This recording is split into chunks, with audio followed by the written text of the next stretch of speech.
Assalamualaikum warahmatullahi wabarakatuh. Halo, selamat pagi untuk rekan-rekan ASN di seluruh Indonesia.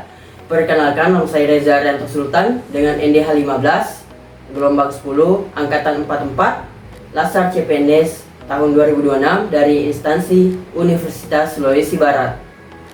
Di era sekarang, peran dosen itu bukan cuma mengajar di kelas, tetapi juga membimbing, jadi tempat diskusi, bahkan jadi role model buat mahasiswa.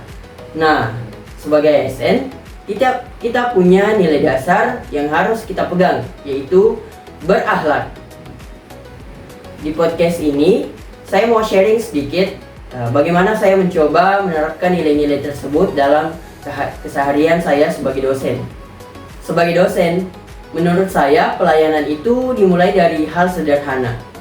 Misalnya, menjelaskan materi dengan cara yang mudah dipahami, kemudian tidak terlalu kaku, dan memberi ruang bagi mahasiswa untuk bertanya dan berdiskusi. Kadang kita juga perlu lebih sabar dalam membimbing karena setiap mahasiswa punya kemampuan yang berbeda-beda. Yang kedua ada akuntabel. Akuntabel itu intinya tanggung jawab. Saya berusaha datang tepat waktu, mengajar sesuai rencana pembelajaran, dan memberikan penilaian yang objektif. Yang penting, apa yang kita lakukan bisa dipertanggungjawabkan baik ke mahasiswa maupun ke institusi. Yang ketiga, ada kompeten. Sebagai dosen, kita juga harus terus belajar. Saya biasanya menambah wawasan melalui membaca buku, kemudian membaca jurnal, atau mengikuti perkembangan ilmu terbaru di bidang saya. Karena kalau tidak update, nanti materi yang kita ajarkan bisa ketinggalan zaman. Selanjutnya, harmonis. Lingkungan yang nyaman itu penting banget. Saya berusaha menjaga hubungan baik dengan mahasiswa maupun rekan dosen, saling menghargai dan terbuka dalam komunikasi. Kalau suasananya enak, proses belajar itu jadi lebih lancar, ya kan? Loyal itu bukan cuma soal setia, tapi juga menjaga nama baik institusi. Kita menjalankan tugas dengan bersungguh-sungguh dan tetap menjaga integritas dalam bekerja. Kita sebagai dosen dituntut untuk adaptif. Sekarang semuanya serba digital, jadi kita juga harus menyesuaikan diri.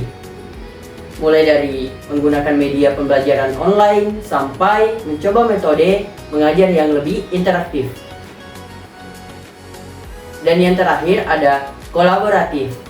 Sebagai dosen, kita tidak bisa bekerja sendiri. Kita perlu yang namanya kerjasama, baik dengan mahasiswa maupun dengan rekan sejawat. Misalnya dalam penelitian, pembelajaran, pengabdian kepada masyarakat. Sebagai penutup, nilai berakhlak bukan hanya sekedar konsep, tetapi juga harus diwujudkan dalam tindakan nyata dalam setiap aspek pekerjaan kita sebagai dosen. Dengan menerapkan nilai-nilai ini secara konsisten, kita tidak hanya menjadi pendidik yang profesional, tetapi juga mampu mencetak generasi yang unggul dan berkarakter.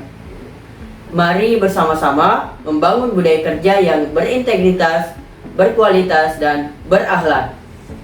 Terima kasih atas perhatiannya. Assalamualaikum warahmatullahi wabarakatuh.